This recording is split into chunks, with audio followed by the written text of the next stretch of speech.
He was a victim of a violent crime, and he understands what's going on, but you might need to slow down a little bit right now. Thank you. Okay, what is his last name? Hernandez, and it's Anthony, Your Honor. He has two cases. Mr. Hernandez. Buenos días, señor Hernandez. Buenos días, señor. Good morning, You're sir. charged with two very serious cases. You were charged with driving while intoxicated. You were also charged with tampering with a government record. You just had a tampering dismissed 2 weeks ago, and now you have another one. We are going to do probable cause. You have the right to remain silent. Anything you say can or will be used against you. You have the right to have an attorney present. If you cannot afford one, one will be appointed to you.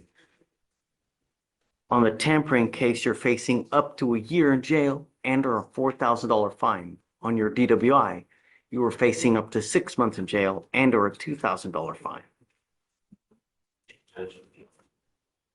On March 16, 2025, an officer observed a vehicle and ran the tag that observed and which was found to have no return function. The traffic stop was initiated. The officer observed the defendant with little rule and missed multiple opportunities to safely pull over. The officer made contact with the defendant and observed the odor of alcoholic beverage from the vehicle. The officer also observed two 40-ounce glasses of Modelo, both open and a quarter consumed. Drinking while driving? Sí, señor. Yes, sir. The officer El requested the oficial defendant pidió exit the que el vehicle and demandado the salió defendant was del vehículo detained. y fue detenido. The defendant declined to answer any questions and soon as specified tests were conducted. The officer observed 6 out of 6 on the HGN, 5 out of 8 on the walk return, and 2 out of 4 on the one-leg stand. Para su The bien, defendant consented to a el breath demandado test, de and the un results procedimiento, were resultados serán 0.135 and 135, 0.133. 133. While at JPC, the defendant admitted that the identification card provided was fictitious. The officer reviewed the identification card and Tarjeta de identificación y the identification card la tarjeta de had a identificación fictitious date tenía of birth, una fecha and his first name was listed as his middle name, fecha and the de card had no nacimiento fault. y su nombre It was also very flimsy, and the lettering was not consistent with normal federal identification.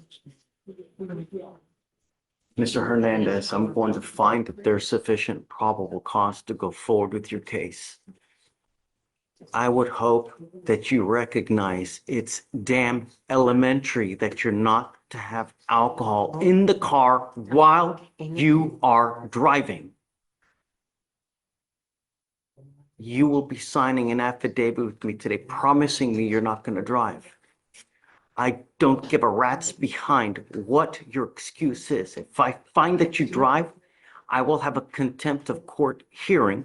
You could be facing an additional 6 months in jail and a $500 fine every time you drive. You are not allowed to drive.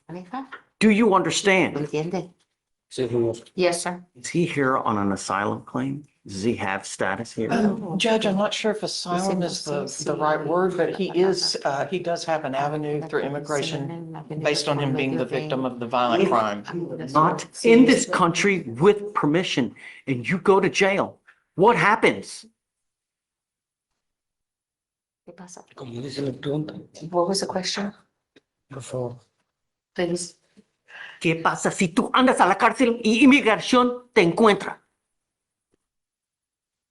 ¿Qué pasa? Va a ser deportada. That's what you need to think about when you're out there in the free. You're ordered now not to consume alcohol or illegal drugs. And I'm going to put a monitor on you so I know that you're not consuming. This is the promise that you're going to be signing with me, Mr. Hernandez. And I want you to understand, I will do everything in my power to protect my public at all costs.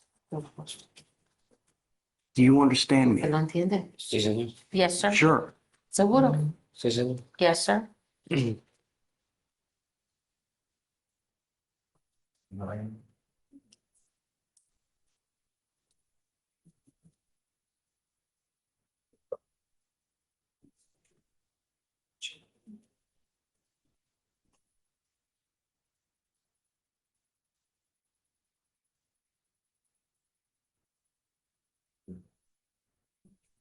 If you were here because you were a victim, or if you were a victim of a violent crime, you have no clue what happens in our jails on a daily day basis. Chiaramente. There are some parts of the jails that are so bad, officers won't even go. Keep that in mind when you're out there, because if I find that you break any of these bond conditions, I will put you in jail. And if you're unlucky enough, you will get a detainer and you will sit there and you will be stuck like Chuck until these cases are over with. And then you get shipped off to immigration. You get no more warnings from us. Because you have a lawyer, I will waive your appearance, but you're ordered not to consume alcohol or illegal drugs. I'm going to randomly test you. For now, I will have you go to Victoria, sign a reset. After that, you'll get with breach off of your bond conditions. After that, you'll be free to go. Be very careful. No more warnings, Mr. Hernandez. Okay, thanks. For the time being, I'm going to put a scram on him, so I know that he's not using. I'll pay for it so that it doesn't come out of his pocket. Thank you, Your Honor. All right, sir. You are Mr. Kubler. Kubler, yes, sir. Kubler. Mr. Kubler, you're charged with driving while intoxicated, second offense. You are facing up to a year in jail and or a $4,000 fine. We are going to do probable cause. You have the right to remain silent. Anything you say can or will be used against you. I see. So that he's also charged with abandonment. Is it out of the same transaction? Yeah, we had a long discussion with him this morning. I don't know anything about it. Let's find out what's going on, please. On April 11th, 2025, an officer was dispatched to an unknown incident or accident, excuse me, and noticed a vehicle, a pickup truck, illegally parked in the front yard of the residence. There were fresh tires, skid marks, a broken wheel, and axle visibly appeared to be damaged from the Ram truck to a legally parked red Jeep Compass. The law enforcement officer made contact with the complainant, and then, sorry, it said that the damage to the Jeep was brought on $5,000. The defendant admitted to driving the truck. It was later identified. The officer also made contact with the wheel witness, who said that he witnessed the defendant in the white truck in the driver's seat behind the wheel and observed an exit vehicle from the driver's side door. Upon exiting the vehicle, the wheel witness observed he was not stumbling. And then the wheel witness observed slurred speech and strong odor of alcohol beverage emitting from the defendant's breath and person. The defendant also admitted that he was trying to clear the scene and go home, but his vehicle was stolen. The officer made contact with the defendant, who was detained, and noticed a strong odor of alcoholic beverage. And the officer then conducted a standardized field sobriety test, where he witnessed. Sorry.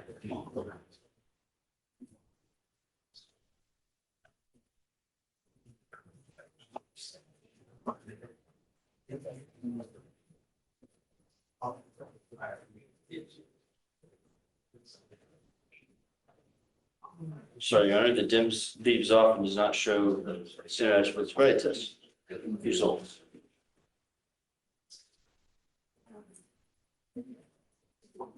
The officer asked the defendant his intoxication level. The defendant said he was at a 6 out of 10.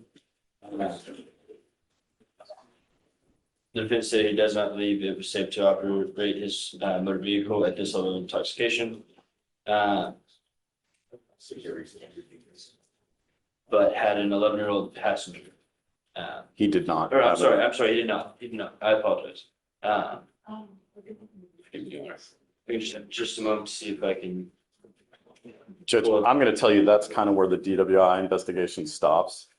The first response that I have is that no field sobriety tests were performed. It also, the credibility of the wheel witness was never discussed in the DIMS, whether the officer found them credible and reliable, etc. So I really can't make a lot of sense out of. It's like the DIMS you're reading these like going through a drive-through, man. I mean, really, who's writing the reports? Yes, Your Honor. Over and over and over. I mean, really.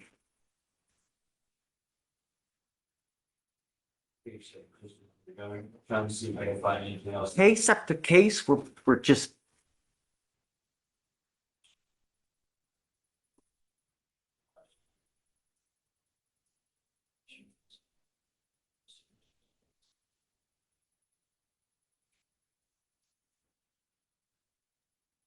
See how much more say, just,